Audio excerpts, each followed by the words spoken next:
India के उड़ीसा राज्य के पुरी में चमत्कार की एक ऐसी कहानी है जिसे समझ पाना साइंस के बस की बात नहीं है। साइंस, ज्योग्राफी, फिजिक्स, केमिस्ट्री और दुनिया के सारे ग्राउंड्स ऑफ बिलीव्स यहाँ सब फेल हो जाते हैं। हिंदू मान्यता में 4 धाम होते हैं: बद्रीनाथ धाम, द्वारकाधीश धाम, रामेश्वरम और जगन्नाथपुरी।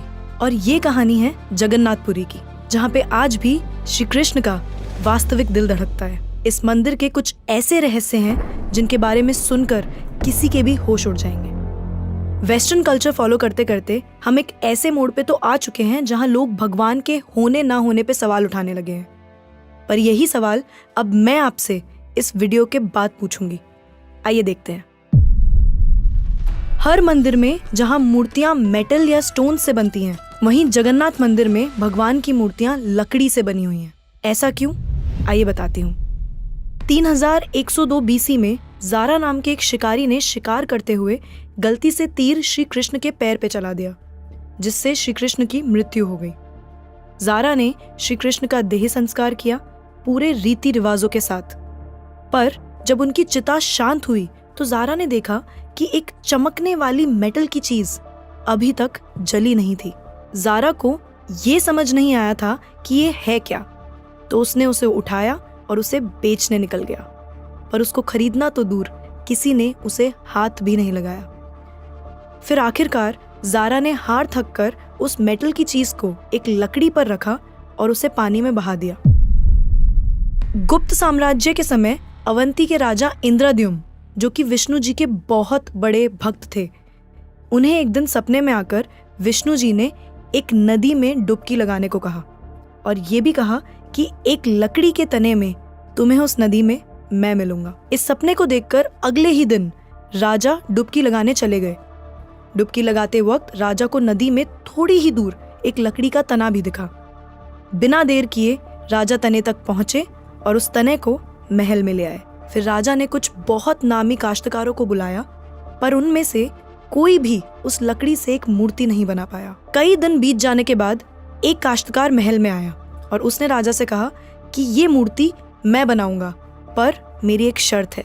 राजा ने काश्तकार से उसकी शर्त पूछी, क्योंकि राजा किसी भी शर्त को मानने के लिए तैयार थे। तो काश्तकार ने कहा कि ये मूर्ति बनाने के लिए मुझे पूरे 21 दिन का समय चाहिए और मैं चाहता हूँ कि 21 दिन से पहले ना तो कोई मुझसे बात करे, ना मिले और ना ही मेरे किसी भी काम में विलंब डाले। राजा ने खुशी खुशी ये शर्त मंजूर कर ली। मूर्ति बनाने का काम शुरू हुआ। रोज मूर्ति बनने की आवाजें भी आती थी, पर धीरे धीरे वो आवाजें बंद हो गई।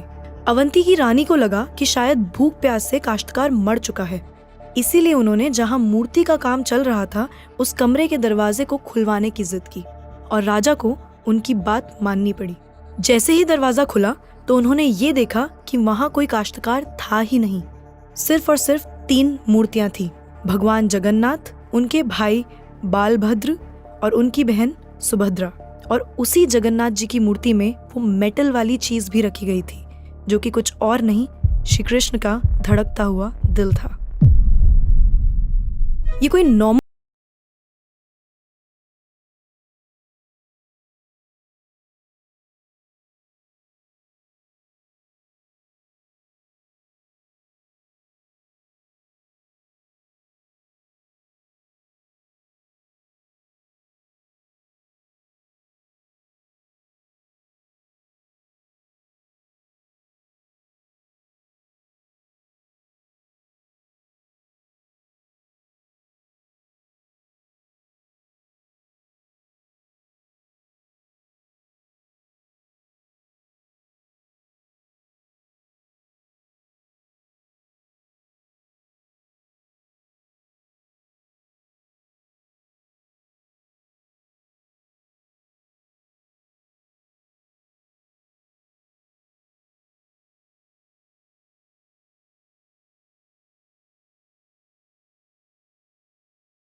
नहीं है।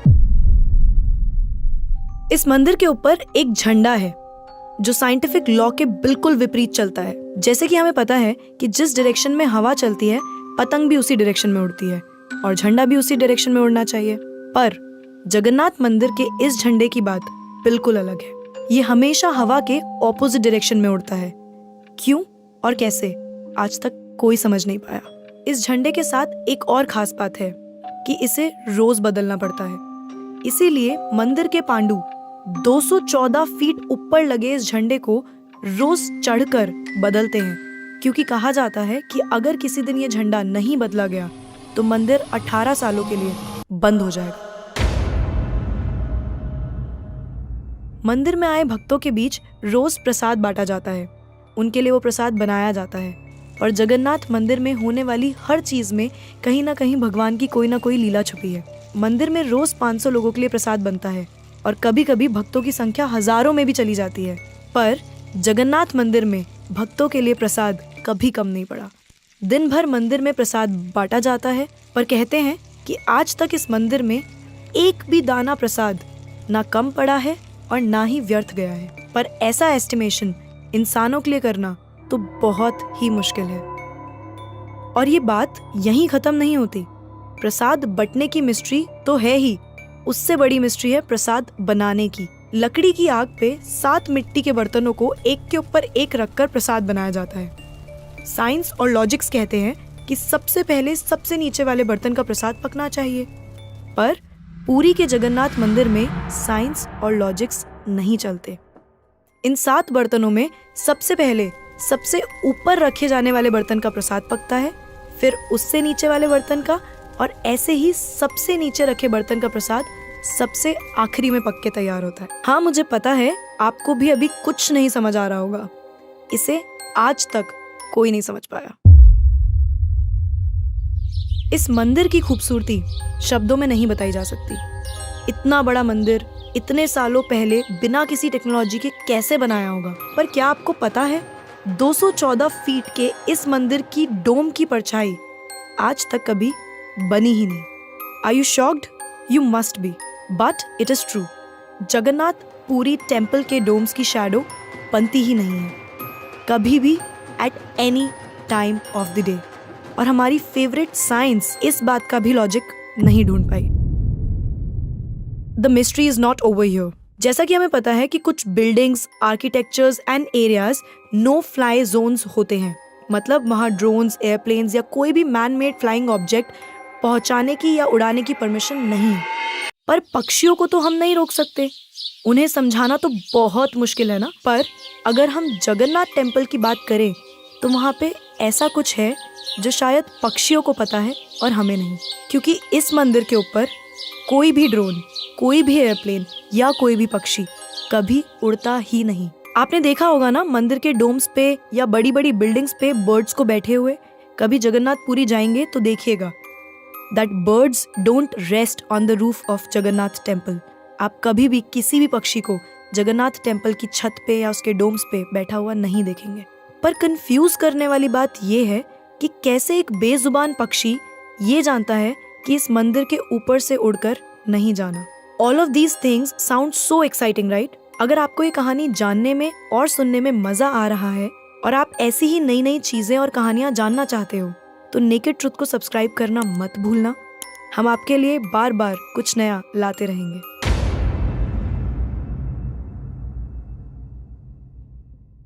आइए फिर से चलते हैं जगन्नाथ मंदिर की मिस्ट्रीज की तरफ। सुदर्शन चक्र, ये नाम तो आपने सुना ही होगा।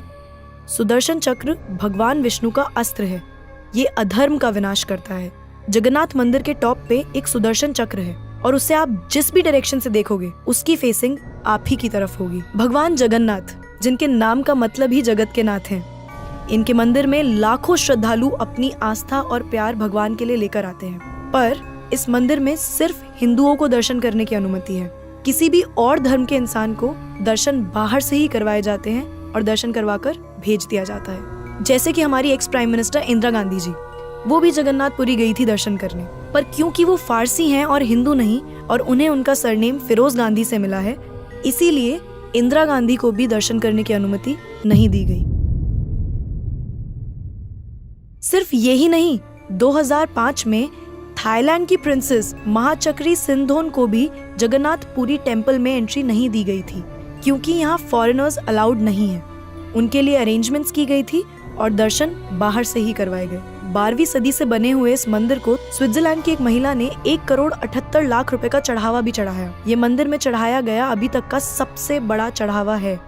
पर फिर भी क्योंकि वो हिंदू नहीं है, दर्शन उन्हें भी बाहर से ही करने पड़े। हमारे ही धर्म की इतनी सारी बातें हैं जिसके बारे में हमें कुछ पता ही नहीं।